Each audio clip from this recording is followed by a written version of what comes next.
Hello, everyone. Thank you so much for joining. Welcome to our webinar, How Will Family Offices Evolve Over the Next Decade, featuring industry expert Ron Diamond, who we have here with us today. So it's really such a pleasure having you all here listening to us virtually and to have Ron here as our speaker. So before we get into it, I want to quickly introduce the circle and Ron for those who aren't familiar with us already. So Oxford's Family Business and Office Circle is an Oxford University student organization with a twofold purpose. So the first is to make this space, which is historically opaque, more clear to those who exist within the industry and those who are just curious about it. And then secondly, we also want to provide community for those who are interested in the space. So we host in-person events at the business school that are primarily for students. And then we also have virtual events like this one, where we can host wonderful guests like Ron and extend invitations out to the broader community. So for today's session, a little housekeeping. Ron will give a keynote for about half an hour. Then I'll ask him some Q&A, and then we will take audience questions. So please be sure, as you think of things to ask, to put them in the Q&A chat box, and we will get to them shortly. And so it's a real honor to have Ron with us here today. So Ron and I had the pleasure of meeting back at a conference almost exactly a year ago. So this is a fun full circle moment for me. And it was his talk on family offices that actually inspired me to get more involved in this organization at Oxford. So doubly grateful. And so for those of you who don't know Ron and his impressive background, I'll fill you in. So Ron is the founder and chairman of Diamond Wealth. He invests alongside 100 family offices ranging from 250 million to 30 billion AUM. He serves on the advisory board of 10 privately held companies, and he acts as the chairman for 4 of them. Ron is also the chair of 2 Tiger 21 chapters in Chicago and chairs a newly created family office group for Tiger 21. And if that's not enough, Ron is also the founder, host, and CEO of Family Office World Media, which curates a podcast and newsletter to educate the market about the very topic we're discussing today, family offices. So earlier in his career, Ron founded Pinnacle Capital, which was a $250 million hedge fund that outperformed the S&P 10 out of 10 years before ultimately selling his company to an international investment firm. Deeply committed to giving back, Ron serves on the leadership circle of the Aspen Institute and sits on the board of several other charities and other nonprofits in his community.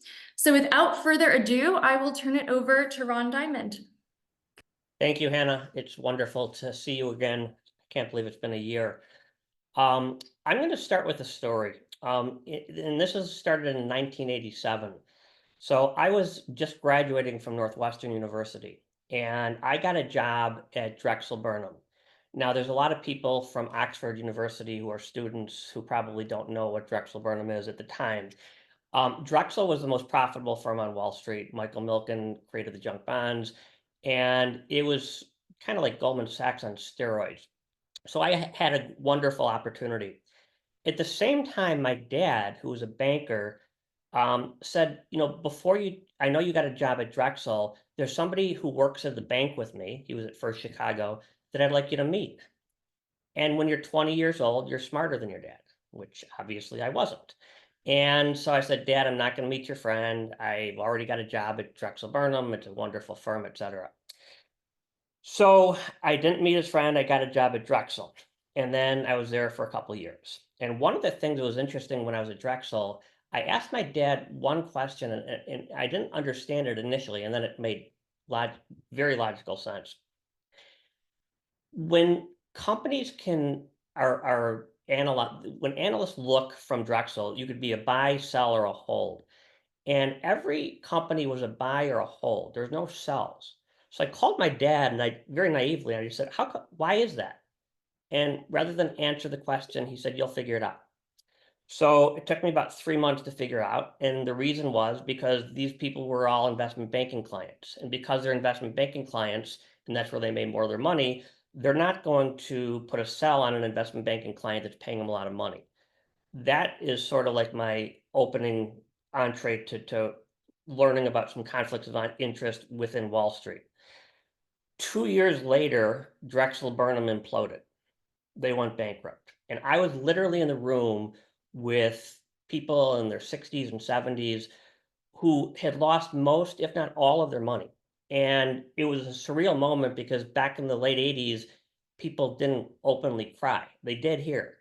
And I can remember it very vividly. But what I took away from that was that I would always be loyal to people, like extraordinarily loyal to people, but never to a company. Because if this could happen to Drexel, this could happen to anybody. So I moved back to Chicago and I started a hedge fund, which I was not prepared to do. I had no intention on doing it.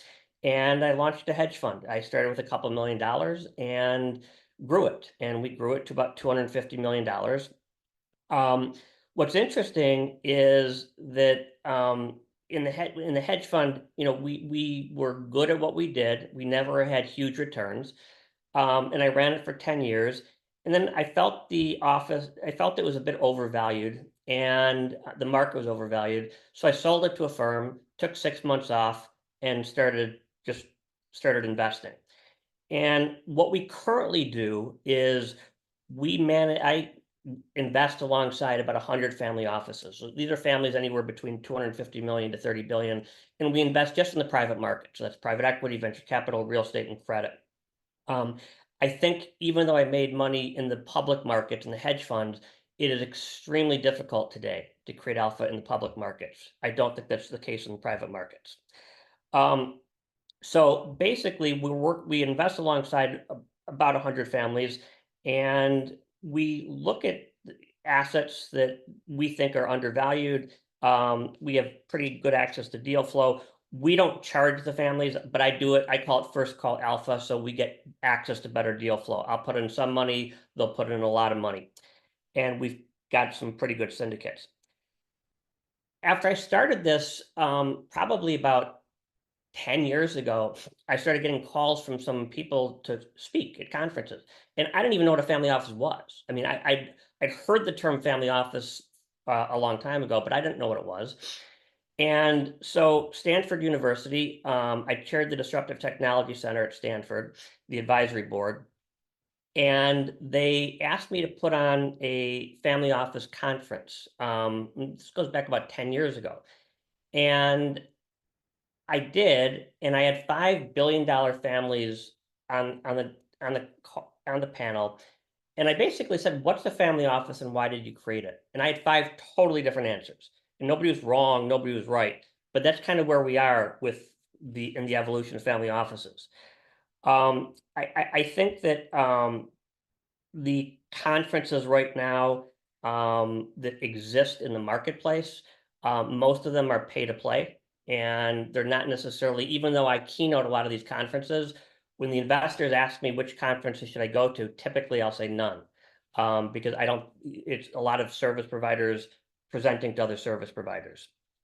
So my thought process was, and it's interesting coming full circle now we're at Oxford, but at Stanford, I said, let's put together a conference that I would tell people to go to, that I would want to go to. And this was now this comes back later, this was during COVID now. And I basically said, I don't want to put together a conference. I went to Kirkland and Ellis, who we do a lot of work with, and EY. I said, you guys put on the conference. I'll do 2 things, and that's it. I'll get world-class speakers, and I will pick the content, and you do everything else. So during COVID, we did that. And I'll give you 3 examples. We had Paul Carbone, who we do a lot of work with from the Pritzker family office. He runs the family office for JB and Tony Pritzker. He wasn't pitching a fund. He was just telling people, this is how we do due diligence. He's got a team of 65 people. We had Tim Callahan, who worked with Sam Zell. He wasn't trying to raise fund for, he was just opining on what he thought was going to happen to offices. Because during COVID, people didn't know if people were going to ever come back to offices or what was going to happen. And then lastly, we had Denise Illich, who's a good friend from Little Caesars family. She, along with Dan Gilbert, helped to rebuild Detroit. She wasn't asking people to donate to her charity or philanthropy. She was just saying, look, if you're going to be philanthropic, no matter what the cause is, here's what we did right, here's what we did wrong, here's what we did right. And she was just educating people. We had 850 people from 6 continents on the call. And the reason for the success of it was that we were just educating. That's all we were doing. And it had huge success with that. Where we are now in family offices, there's currently 15,000, approximately 15,000 family offices throughout the world. But what's amazing is they control $10 trillion in capital. Now, to kind of put that in perspective, there's roughly 6.5 trillion globally in the entire hedge fund universe. So this is bigger than all of the hedge fund universe. But even more impactful, in the next 20 years, we are about to experience the largest transfer of wealth in history. There's $84.4 trillion moving downstream from the baby boomers to the next gen in the next 20 years, which will be the largest transfer of wealth ever. What that means is the family office market will be larger than private equity, venture capital, and hedge funds combined. Every major bank, law firm, accounting firm, consultant is trying to get into the family office market because that's where the money is.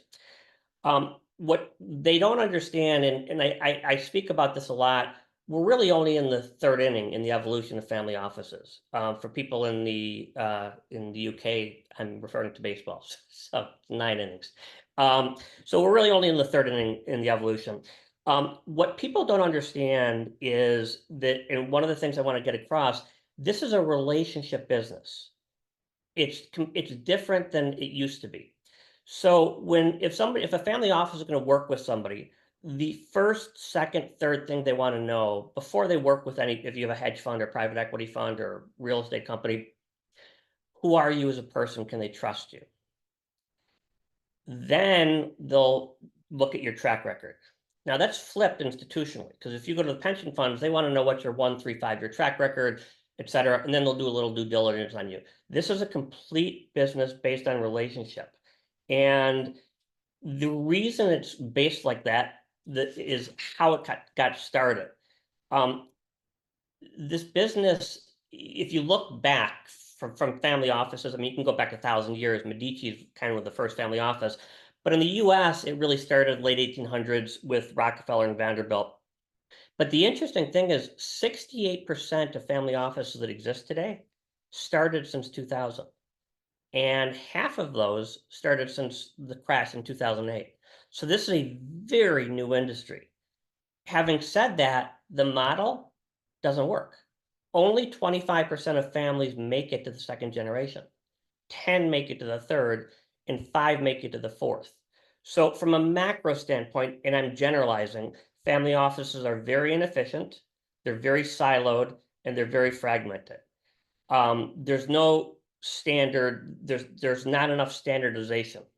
In order to start a family office, to have it make economic sense, you need approximately $250 million to have it make economic sense. Now, there are a lot of people who sold their company for 20, 30, 50, $100 million, which is a tremendous amount of money, but it's just not enough to have a family office. That's why multifamily offices were created.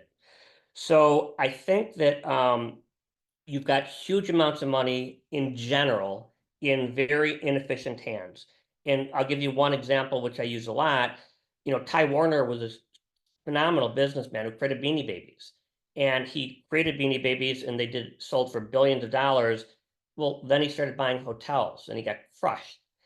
And I think the problem is that you've got huge amounts of money in inefficient hands.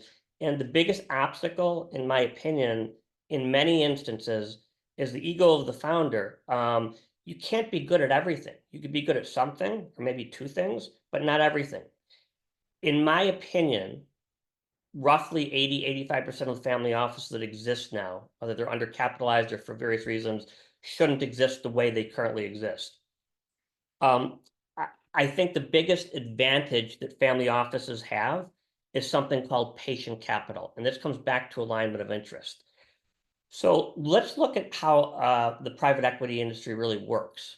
So a private equity firm buys a family-owned business, it's been in the family for 80, 90, 100 years, and they're going to hold the company for 3 to 5 years. And then they're going to sell it. And then they're going to sell it to typically another private equity firm. And the reason they do that is because that's how they're compensated. So every 3 to 5 years, this company is going to be sold, irrespective of whether it makes sense to hold it even longer. So if you look at a company over a 20-year period, Many of these firms, they're purchased by private equity, sold to another private equity firm, purchased from another private equity firm.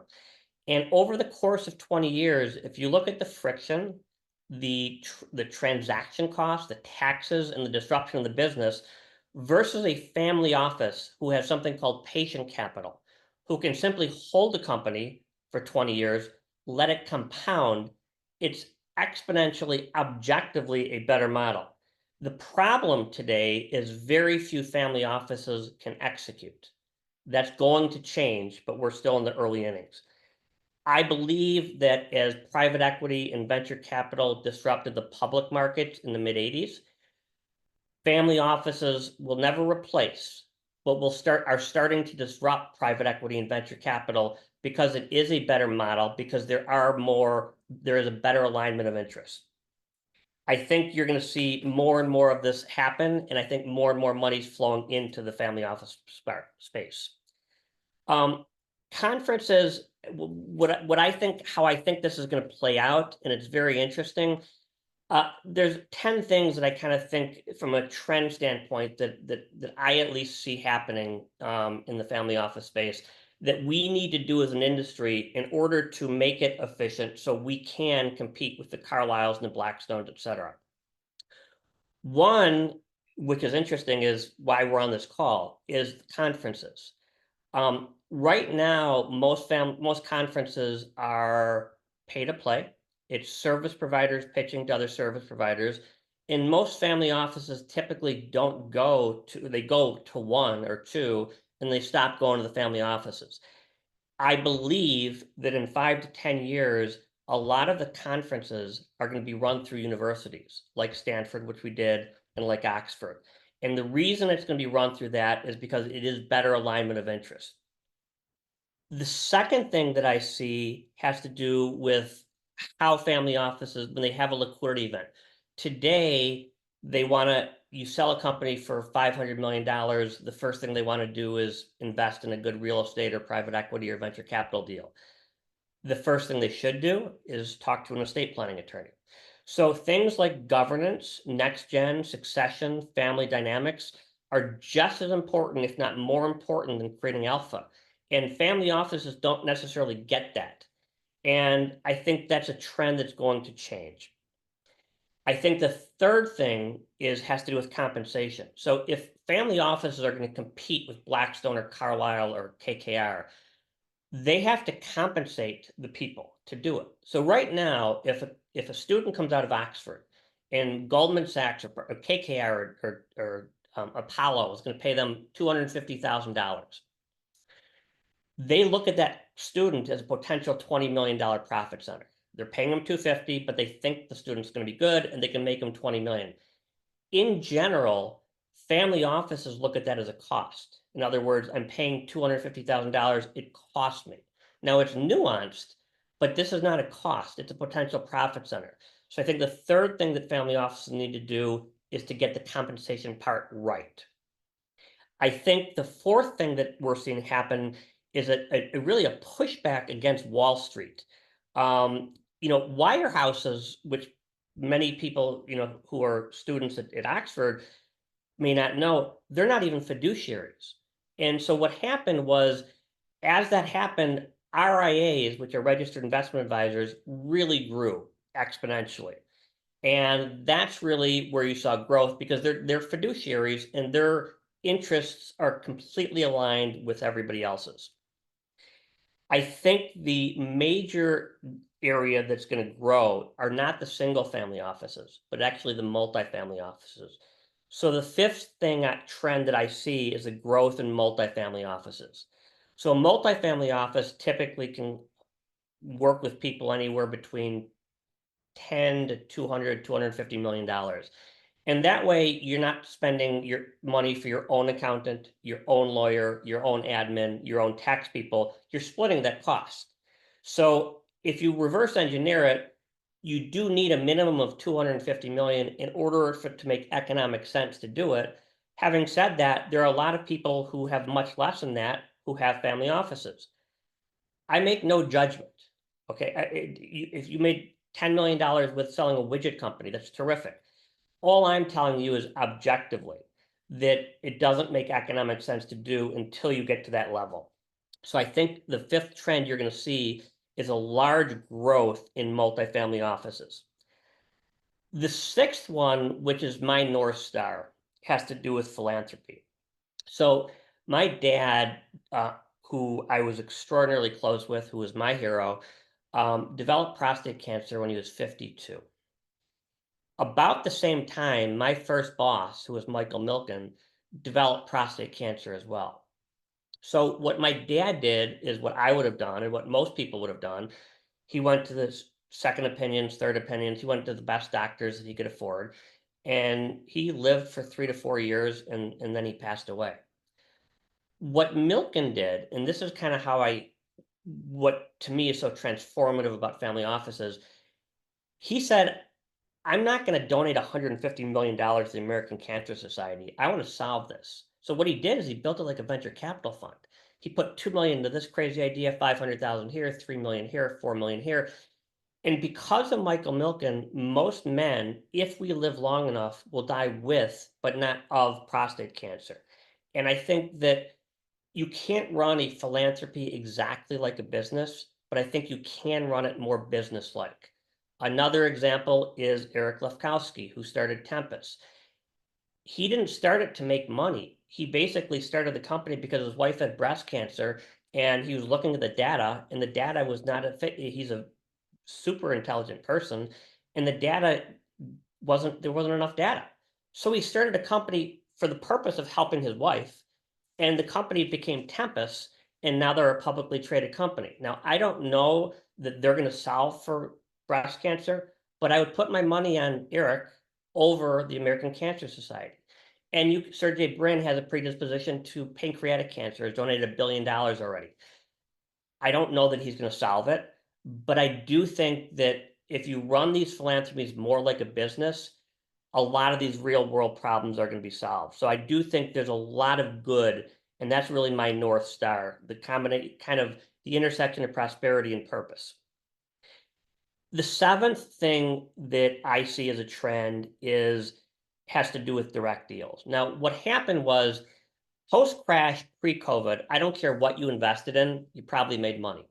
Private equity, venture capital, real estate, interest rates were zero, the stock market, Bitcoin, no matter what you did went up. So what families did is they said, well, wait a minute, why should I pay 2 and 20 for the fees for these people if I could make money and not pay any fees? And they were right until they were wrong. So what we saw happening was about 2 years ago when the Fed started jacking up interest rates, a lot of family offices then not only weren't making money, they were actually losing money. And if they're in real estate deals, they're in way over their skis because they don't know how to refinance these deals. The private Carter did a study where the average Series B was down 50%, the average Series C was down 75%. So the trend that I see happening right now is most family offices are going to focus on the lane where they made their money. If they made their money in real estate, that's what they're going to do. If they made their money in hospitality, that's what they'll do, but they'll outsource the rest of it. So I think you're going to see less direct deals from most family offices. Having said that, the largest family offices will continue to do direct deals and they will only increase. I think that the eighth trend that I see happening has to do with education. So right now, the people on this call at Oxford, if I talk, this is a little different because you're part of the Family Office Initiative, but at most schools, the top students out of business want to get into private equity, venture capital, real estate, hedge funds. Almost nobody wants to go into family office. They don't even know what a family office is. I think that's going to change, particularly with 84.4 trillion. And my belief is that in 5 to 10 years, the top jobs, the top choice for kids out of Stanford or Harvard or Wharton or Oxford will be to work for family offices. And I think that's a fundamental shift. I think that the ninth thing, again, is it really has to do with ego. And again, as I said before, I do think 85% of the family offices that exist right now shouldn't exist the way they do. Most of these entrepreneurs took a lot of risk, and did an incredible job building a company. But they were working 16, 18, 20 hours a day. And what's happening is they have a liquidity event. They sell their company for $1 billion. Not all, but many of them take their foot off the gas pedal and start a family office. Well, if you're going to do that, you're better off going to a multifamily office, because unless you're going to run this like a business, like you ran your own business where you made your money, you shouldn't do this. So it is a business. It is a full-time business. And the 10th thing, what we will be doing, I'm in the process right now. I created the Family Office Initiative at Stanford. We are in the process right now. It'll be announced publicly in the next 90 days of creating a Family Office Initiative at one of the top universities in the world, which will be best in class. And we're going to have things that don't really exist right now in the marketplace. So those are the trends that I see happening right now in family offices. What I want to do before we do our fireside chat is, because a lot of the people on this call are students, and I love speaking to students because, again, one of my mentors said the first 30 years you learn, the second 30 years you earn, and the next 30 years you give back. So one of the things I want to talk just for a few minutes about is just things that I would tell my 25 or 30-year-old self, which are people who are, your age. One, I've made a ton of mistakes. And most of us make mistakes, no matter how successful somebody's been.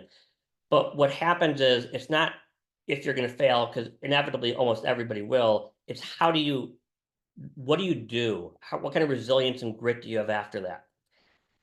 The next thing I would tell you, which is the antithesis of how I lived my life when I was younger, it's so important to give. We live in a society where everyone wants to get. I want to get this. I want to get this. I was at a family office conference, and there were two people, a friend of mine and somebody else who was also a friend who was running a venture capital firm. And I said to them, hey, you guys should talk. I think you'd like each other. Well, 10 minutes later, one of my friends came back to me and he said, why did you introduce me to that person? And I said, because he's a nice guy. He said, yeah, but he's not going to invest in my fund. And then I'm like, well, the reason for me coming to this conference was not to raise money for you. So this guy is very myopic. And I think that a lot of people look at things like that. I think giving is really, really important, and it will come back in spades. I can't explain it, but it really will. What I try to do is, every decision I make, I try to see, how is it going to play out in 5 years? I didn't do that when I was younger. I was much more myopic. I wanted the short-term solution. But if you make every decision and say, this decision I'm doing, how's it going to look in 5 years? That's really important. I think when you look at how quickly, myself included, and probably a lot of the students on this call, we want to get things really quickly. We want to be really successful right away. It's a marathon. It's not a sprint. The Forbes 30, there were 5 people who were on the covers of the Forbes 30, who were convicted, who are now in jail for fraud. So this takes a while. So I wouldn't be in such a rush to do it. And then the last thing I would say is, just from a life standpoint, it's really important. We're always trying to grow and get to the next level, but I do think gratitude and living in the present is really important. And I really think you have to surround yourself with positive people. And that's really important. Last thing I would say, get a dog. So that's my advice to the kids from Oxford. I'm more than happy now to go over to do the fireside chat, answer your questions. And then I think we're going to take 15 minutes and answer any questions from the audience.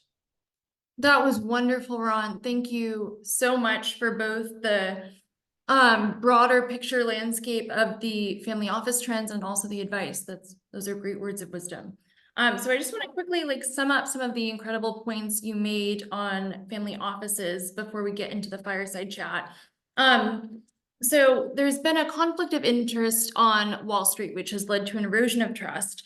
And that's then led to the need for more trust-based institutions, and family offices have served that function. And that's compounded by the fact that there's a massive transfer of wealth happening. Family offices are only going to continue to grow The vast majority of them have been formed since 2000. Half of the 68% has developed since 2008. The family office space right now is inefficient and siloed, which creates massive opportunity for people to bridge those gaps. And if family offices don't have at least 250 million approximately, it makes more sense for them to join a multifamily office economically. There's a lot of patient capital and the consequent alignment of interests with family offices. And overall, like, once the compensation element gets ironed out, there'll be a lot more talent coming into the family office space. It's going to take more and more of the conversation relative to venture capital and private equity and hedge funds. And overall, it's a really exciting space to be in. So thanks again for taking the time to share that with us.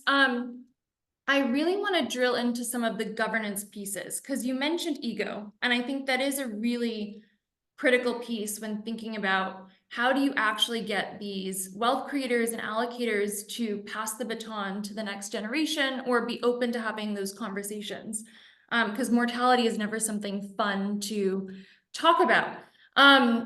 So with governance, you know, kids are all over the world, you know, families are rarely in one place anymore.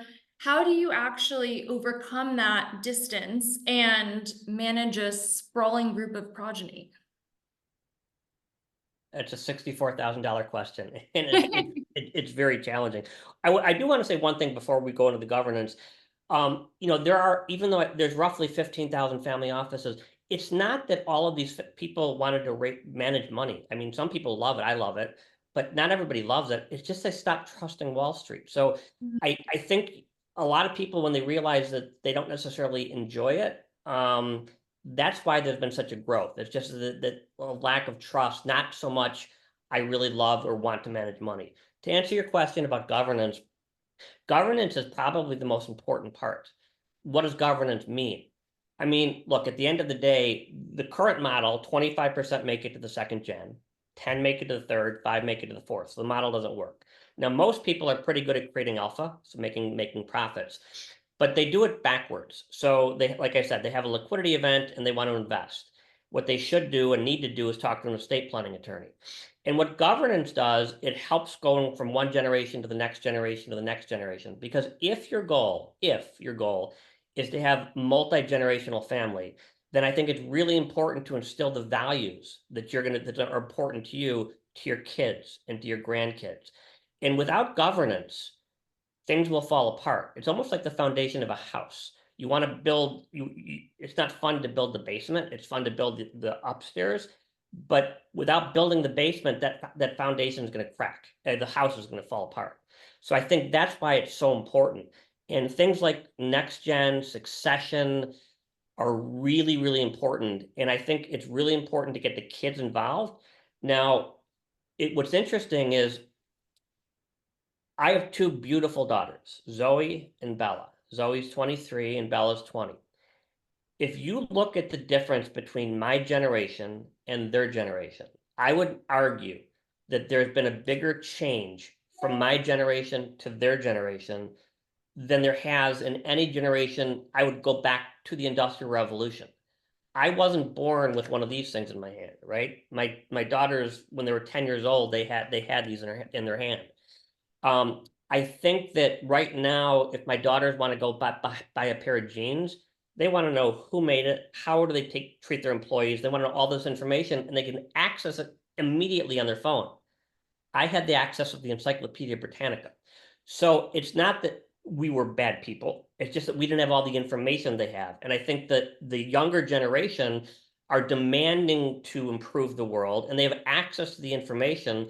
And that's why climate change and things like this are much more important. It's not that we weren't aware of it, the importance of it before. Now with all the information out, I think these people want to do. And most of the next gen who are going to inherit the money, not all, but many of them do want to change the world, and it does make a difference. Yeah, I completely agree. And that actually, that gives me a couple follow-up questions to that. Like, given the extent of income inequality, it's a huge and growing issue, which is partially why family offices have become so dominant in the conversation. What responsibility do you think family offices have, the responsibility that comes along with this power to do something about it? I guess besides philanthropy is critical, but do you think they have a responsibility besides philanthropy to integrate these practices into their entire investment portfolio? Or how do you see the next generation thinking about that? It's a great question. I think what's interesting is the wealth gap is getting wider and wider. And without a sustainable middle class, societies don't exist long term, right? Yeah. So if you keep the rich keep getting richer and the poor keep getting poorer, ultimately something bad is going to happen. And that seems to be what's happening right now. I think with the children of the family offices right now are focused on things like impact investing, where they will only they won't invest in companies that with fossil fuels, or they won't invest in companies that don't treat their employees well. So I think the growth in impact investing has been coming from the younger generation on up versus the older generation down. The older generation, I'm generalizing, would look at, I've got one bucket where I'm going to make as much money as I can, and one bucket where I'm going to donate as much as I can in philanthropy. The younger generation looks at this as it's holistic, right? And they basically look at it from the standpoint of, yes, I'm going to invest in philanthropy, and yes, I want to create alpha and make money, but I'm not going to invest in companies that do bad things. And as a result of that, I think you're going to see a fundamental shift. So again, I don't think family offices are a panacea to solve all the world's problems, but I do think that family offices who have these brilliant minds with these brilliant entrepreneurs who are taking their skill sets and using them to solve real world problems, I think that that's going to be a major game changer. So I think there is an obligation on the part of that. And I do think with the next generation, you're going to see that happen, because I think it's much better coming from an entrepreneur to make a change than it is from business or from the government. And I think that's going to continue to happen. Yeah, we've had some conversations at the school witnessing those trends as well. I completely agree.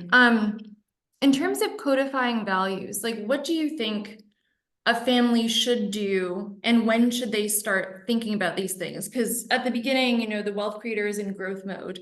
At what point did they transition and start thinking about and integrating the next generation and thinking about the legacy they want to leave? They should do it right away. What happened, that's not typically what happens. They have the liquidity event, they have a lot of money, they start investing, and they don't realize, I mean, the reason that the model doesn't work, 25 make it to G2 and 10 to G3 and 5 to G4, is it's the soft skills, it's not the investment, and the governance and the education and the values that you're instilling in your children and your grandchildren. Without that, what's the point? I mean, what's the point of having a generational family office unless your goal is to have values that are going to pass from generation to generation? Now, it's a very hard thing to do, and it's very challenging. I mean, on governance, there's somebody, Richard Wolkowitz is probably the top guy in the world who focuses specifically on governance, doesn't do anything in investments, just on governance. And what was interesting is he came in from a family office that imploded because of lack of governance. And now he's like, I don't want that to happen again. So I think you're going to see more and more people, more and more emphasis on governance and the values that mom and dad or grandma and grandpa have that are going to be passed down. Those are the things, the soft skills that are going to be super important going forward. Yeah, absolutely. And from a practical perspective, like what have you seen become most successful at transmitting values? Like, is it establishing regular family trips? Is it making sure that families are having dinner once a month?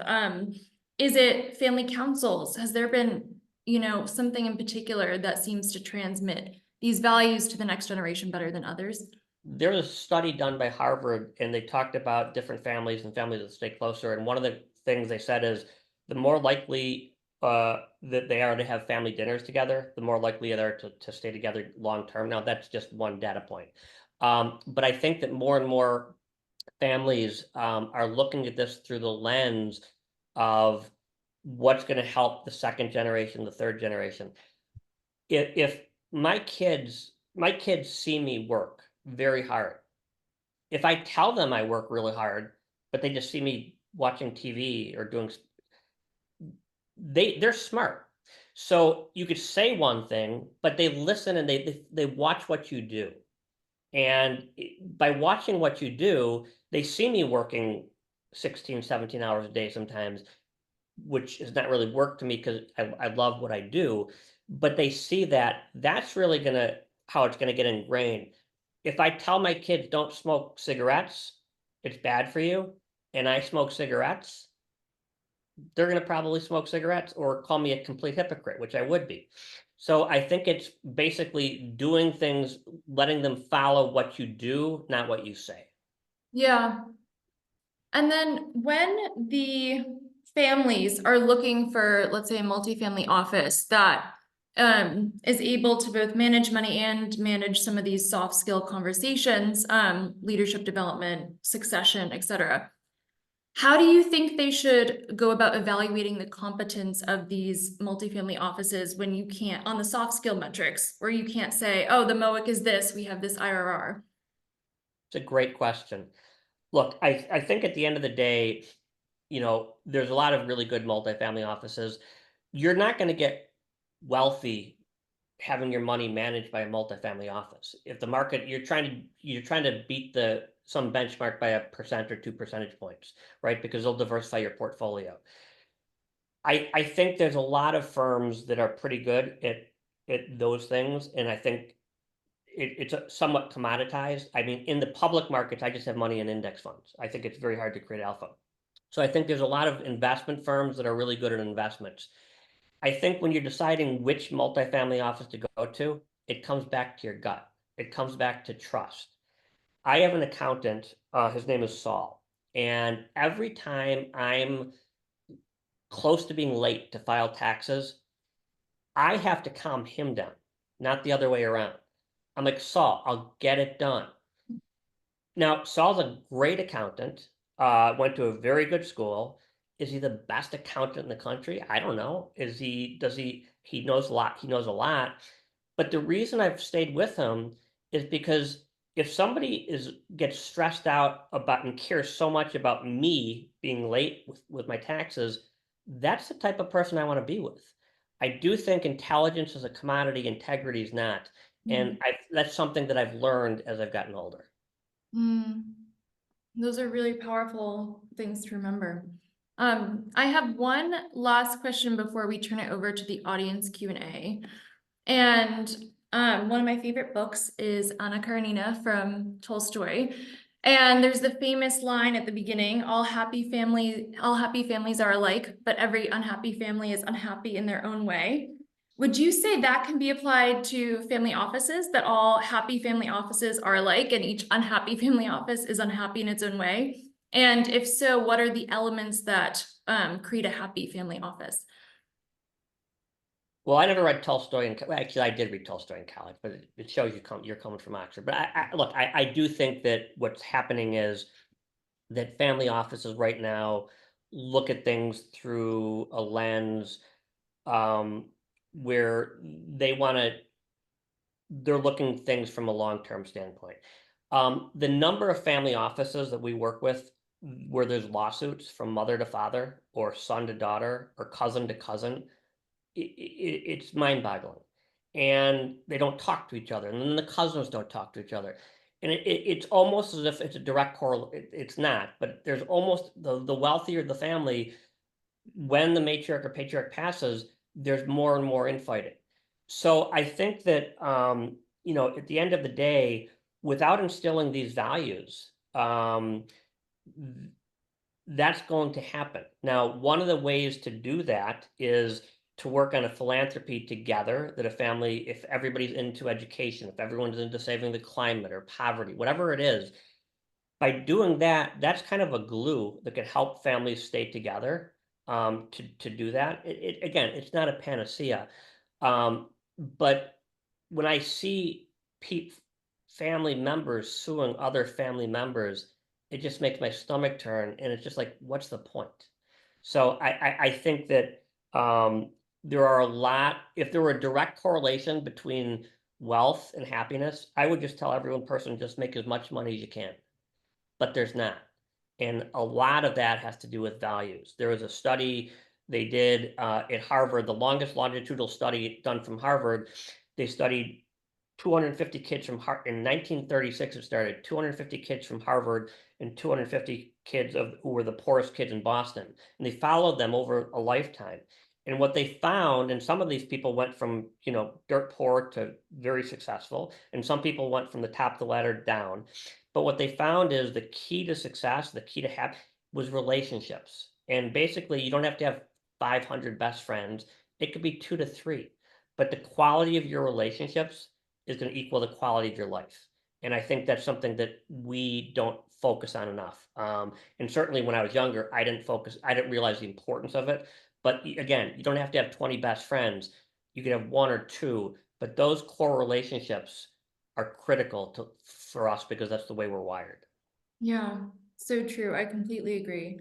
I think it's really interesting that when people think of family offices, usually the first thing that comes to mind is investment management. But at the end of the day, obviously that's a major component. But it comes down to trust, relationships, generating that socio-emotional wealth, and being able to thrive by sustaining those relationships over generations. And so I'm really glad that you brought up that element to it as well. And so I would love to take some audience questions. So Jack asked, regarding some of the trends you brought up earlier, on the first one on family offices disrupting PE and VC because of their longer term mindset. Does trend 7, which is moving away from more direct deals, not suggest this disruption might be less severe? So here's what's going to happen. I think that the smaller family offices, if they don't, we've done some work with the Pritzker family. So Paul Carbone is a friend. He's got a team of 65 people. They can compete directly with KKR and Blackstone, and they've got a better model. Most family offices, in my opinion, don't have the infrastructure. So that's why they're better off not doing direct investments. Having said that, the Pritzkers, the Crowns, the Dells, the Balmers, the Gates, the large sophisticated family offices, they will increase the amount of direct deals, and they're the ones that are going to compete directly and compete and beat the private equity firms because it is a better model. It's just that most people don't have the bench of 65 people to do it. I think over the next 10 years, more and more families will be able to do that. But right now, it's a very small percentage. But those percentages of families that can do it, it is a superior model to the private equity model, who has an artificial time clock flipping companies every 3 to 5 years. Thank you. And Daniel asked, how do you see multifamily offices looking at search funds as an asset class? Isn't there more alignment of incentives than private equity? On the flip side, do you think multifamily offices would be willing to take an active role in the acquired company? I think multifamily offices in general, Iconic is a wonderful family. Iconic is a multifamily office was started by Zuckerberg, Wiener, Reid Hoffman from LinkedIn, and it's basically a small number of families that do things together. What a lot of the multifamily offices have become is really just large RIAs, and so there's a line that's been blurred between RIAs and multifamily offices. I think that multifamily offices, the best ones, the true multifamily offices are going to work with smaller number of larger clients, and then they could really scale. If you've got 10,000 clients, and again, I'm not making a judgment. It's just there's no difference really between the RIA and the multifamily office. The difference, what multifamily offices try to do is they don't look at just creating alpha. They look at your estate plan. They look at your governance. They look at your next gen. They're not just trying to create as much alpha. They look at after taxes. So that's what the multifamily offices do. And I think many of them do a really good job, but a lot of them are not pure multifamily offices in the way I would describe they should be. Thank you. Then Lisa asked, beyond investing, do you see family offices being leveraged to help with overall risk management for families? Cybersecurity in particular is an area in which they could be helpful to families. So it's a great question. Cybersecurity is a huge problem. Again, right now, you've got huge amounts of money in inefficient hands, right? So I don't think family offices can solve a lot of these problems today. I think that through universities like Stanford and through universities like Oxford and some of the top universities, that's where it's going to happen. And I think it's going to happen at a university level. So I think that more and more people are going to come to the universities as a way, as a safe place where they can learn. Because again, the family offices, when they have a liquidity event, the person, the matriarch or patriarch, they have one hand on their ear and one hand on their wallet. Because again, everybody all of a sudden wants to talk to them. But everyone might have an agenda. If somebody's going to wants to watch a football game with me, I want them to watch a football game with me because they like to watch a football game with me. Not because at the end of the day, at some point during the game, they're going to ask me to invest in their hedge fund. So I think that you see more and more alignment of interest. The authenticity is a really, really important part. And people could see if you're authentic or not. And it's not challenging. You can't, you have to be true to yourself. And I think if you are, you have a really, really good chance of succeeding as a family office, but it's going to take some time to learn. Yeah, thank you. Dennis asked, in terms of next areas for investment, apart from impact, what areas are you seeing as growth for family offices? I think family offices are going to be investing in more niche assets. We've invested in whiskey futures, which has been a very successful asset. I have a close friend who does truck parking. Think about it, the logistics, because they're onshoring everything right now. And with the Amazon effect, these trucks need to find a place to park. It's a logistics play. So I think the trend is going to be not so much in continuing to do everything, but just to look at some of these newer, unique niche asset classes. And I think that they're going to also look at funds that are smaller than bigger. So what happens is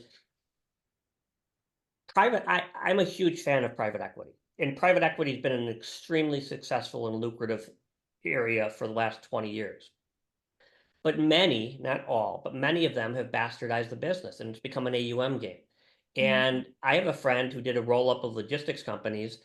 He needed $150 million, and the placement agent in New York was able to get him 500 million. And my friend said, okay, that's terrific. I just need 150. The placement agent came to his house or apartment in New York and wrote down 2% of 500 million equals X, 2% of 150 equals Y. What am I missing? So my friend, who was a bit incredulous, said, well, here's what you're missing. If I do what you want me to do, there won't be a fund two, because I can't deploy all that money. Now I know I'm not an idiot. I know I would make more money today. 2% of 500 is more than 2% of 150 million. But it's better for me short term, but it's not better for the investor. And if it's not better for the investor, I'm not going to have a fund too. That's a microcosm to me of what's wrong with the industry. And again, I'm generalizing. Yeah, keeping the integrity in it is important. Richard asks, with the huge levels of public debt, do you feel that government should position themselves as facilitators and less solvers and encourage family offices to help solve these real world issues? Is there any movement in such interactions? It's a great question. Look, I'm a big believer that the private sector is better at most things than the public sector. And so I'm not a huge fan of the government solving a lot of these problems. As long as the intentions are good and the alignments are good, I think a lot of these problems are going to be solved from the family offices and not from the government. And we have another question about the role of board advisors, governance professionals, and consultants in assisting family offices to achieve better governance. They would like to drill a little bit more into what specifically those different roles should do. So governance, like I said, when somebody has a liquidity event we have a syndicate of 100 families, and we see wonderful deal flow that we get from other family offices. if a family has a liquidity event and they want to start investing with me, the first thing I'll tell them is, we don't need to talk about any investments for a year. Here's the first thing you need to do. What I'll try to do is I will introduce them to 10 or 20 family offices. And I said, just talk to them, see where they screwed up, see what they did right. And that's where you're going to learn a lot more. Now, maybe the investment I have is a really good one. Maybe it didn't work out so well. But at the end of the day, the value that I provide best is introducing family A to family B. And by introducing families, because they're at the same point and they're looking at things through the same lens, they can learn from each other. And I think that's really, really important. So the governance aspect of it plays right into that. And it has to do with passing down values, having set standards, figuring out, your estate plan. So if you have 3 children, if you have 2 kids who are working really hard and 1 kid is very lazy, how do you divide? I mean, there's no right answer for everything. It's an imperfect science, but at least you could be thoughtful about it and take that into consideration. And that's really what governance does. Yeah, providing the infrastructure to at least have the conversation that can lead to the solution. So we have 3 questions that are all related, so I'm going to say them together. One is from Luke asking, he's saying, family offices are often known for being behind the curtain. Will family offices need to actively market themselves in order to be more competitive? And someone else, followed on to that saying, if family offices are not going to conferences and there isn't much publicity around family offices, what's the best way to find and build relationships with them as emerging fund managers and deal providers? And then someone else asked about, for more details on the service provider free, the academia-based conferences. Well, that's a great point. And again, the answer is yes. Right now, family offices in general are private, and that's why I say they're siloed. And if you're let's say you're a family office and you like to invest in venture. Well, if the smart kids coming out of Oxford or Stanford or Yale don't know what you like to invest in, how are they going to find you? So the problem is the smart people, it's hard for the smart people to find the rich people and hard for the rich people to find the smart people. That's going to change. So the answer to the question is yes, family office, it's incumbent upon the family offices to open up and be more clear on what they're doing. One of the families we work with has a 1-page piece of paper, and it's very simple, but I show it to everybody. They say we invest in these following asset classes: private equity, venture capital, real estate. In real estate, we don't touch office, we don't touch multifamily, but we like industrial, we like student housing. Our average check size is $5 million. We don't mind being minority. We don't have to have a board seat. They spell it out exactly. Until the family offices are more open and less behind the curtain, the model's not going to work. So part of it's on, a lot of it is incumbent on the family offices to really open the curtain up and let people know what we're looking for. And right now, family offices have not done a good job with that. I think that will change. And I think it's going to change through universities, such as Oxford, Stanford, and some other ones, one that we're currently working with. Thank you. Yeah, that makes a lot of sense. Saksham asked, do you see first-time family offices or first-gen offices working smoothly? And are there trends you see in particular cultures, i.e. some being more successful than others? Well, some are more successful than others, but every family office is different. And there's no structure. There's no, well, once you have a family office, you should do A first, then B, then C, then D. It's all over the place. And where they get their investment deals from. We had a family that we work with that got a tech deal from a real estate guy. And I said, well, he's a real estate guy. He's like, yeah, but he's really smart. Well, yeah, he could be really smart, but he's a real estate guy. So he isn't necessarily smart in tech. So I think that in general, you're seeing, you go to a country club and you see, well, this guy's a bright guy. Well, if he made his money in tech and he's got a tech idea, fine. But if he made his money in real estate, don't use a tech deal. So I just think that a lot of it's commonsensical and a lot of it will become more efficient. Yeah. And it goes back to what you're saying about everyone needs to know their strengths and working with other people to expand the network of opportunities. And yeah, to create better deal flow. So we have a couple questions on career. So one person asked, I lost it. Give me 1 second. What advice would you give a 24-year-old young man who just got a job at a single family office? Should he work to build a strong relationship with the principal, et cetera? And there's another question that's related. If you wanted to build a career in the family office space, would you recommend working with a larger family office or a smaller one to start with? I'll answer that last question first, a larger one, because they've got the infrastructure, right? So you can learn from them. I do want to say, I use, my children are 23 and 20, and I always call them kids. I don't mean to be disrespectful when I say kid. I mean students. I'm not calling the people from Oxford kids, but I do think that in general, you've got more and more people who want to get into the family offices. You're better off going with more of an institutional type of family office, and then you can kind of learn best practices, and then maybe migrate into a smaller one. But I would work with the larger ones who've basically been battle tested and figured out, made the mistakes already, rather than the new one who's just forming, who's going to learn the hard way. Yeah, that makes sense. And so I'm just gonna take 2 more questions. One from Brian, he asked, do you see some path in the future for a family office to list in some hybrid manner, a la Berkshire Hathaway, as an exit strategy? Yes. Does that seem likely in the near future, distant future?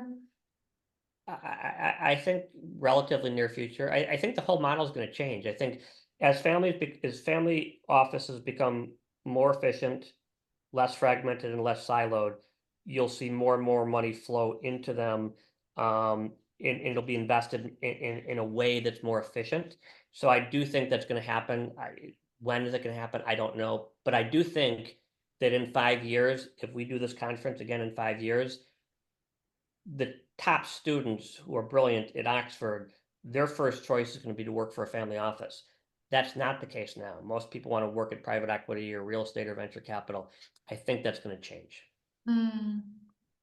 So Abhinav asked 3 questions in one. He asked, how do you combat family office conflicts better?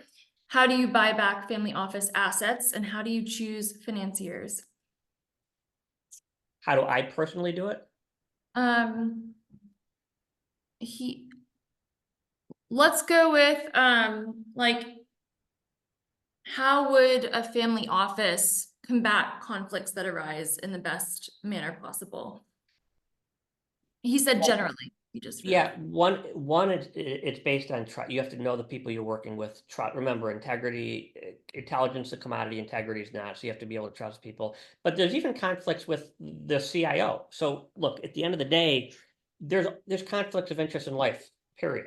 So even the CIO who works for the family office, there is an inherent conflict between them and the patriarch or matriarch, because at the end of the day, they might be incented to take a greater risk, because if they lose the money, it's not theirs. If they make the money, they'll make more money. So the whole key to everything is really alignment of interests, but there is going to be conflict of interest in everything in life. And the better you could smooth out the conflict of interest, the more successful your family will be. Yeah, and I know I said I only was going to give you 2, but do you mind if I bring up one more question? Sure. Thank you, Ron. So Delvin asked, you mentioned the younger generation being more interested in impact investments. What's your opinion on how to best explain the value of impact investments to educate family offices about them, or let's say help educate the older generation about them as well? Is there a gap you see for there to be more investments in this space, which can ultimately improve our global society and even address what you mentioned regarding the wealth gap? Complicated question, very good question. I think that, look, right now, I think a lot of people will say, it's become a marketing term. I mean, impact investing. So a lot of it's really greenwashing. So some of it's real and legitimate, but a lot of it is just they say one thing and do something else because they think that's how they're going to raise more money, and that's an inherent conflict of interest. I think greenwashing is a real thing, and I think that a lot, if you really dig down, a lot of these people who say, a lot of the families who say they're doing impact investing, they might say one thing, or the companies, they might say one thing, but do something else. That's not true for everybody, and I think it's gonna change, but today, right now, there are a lot of people who look at impact investing from a greenwashing standpoint and saying, "I don't buy it," and I don't necessarily disagree with them. Now, it's changing, but the more transparent companies are and the more information we can get from them, the more we can learn from them. So I think that it's a tough, I work with several friends in the family office space, and they think impact investing makes no sense because everyone says they're doing impact investing and it's really not. There's a legitimate point there. If they are doing legitimate impact investing, then perhaps it does make sense, but a lot of it is greenwashing. So there's a lot of that out there. So there's a lot more transparency that's needed. There's a lot more education that's needed. Correct. That makes a lot of sense. Well, thank you so much, Ron. This has been incredible. If people want to learn more about you, stay in touch with what you're up to, what's the best way for them to go about that? I have a podcast, which I do I love doing it. I just did an episode with David Rubenstein, with Tony Pritzker. It's familyofficeworldpodcast.com. And then our website is diamondwealthstrategies.com. And I'm very accessible on LinkedIn as well. Fabulous. And if anyone wants to learn more about the Family Business and Office Circle, feel free to DM me on LinkedIn. We have a LinkedIn page as well where we'll be posting future webinars.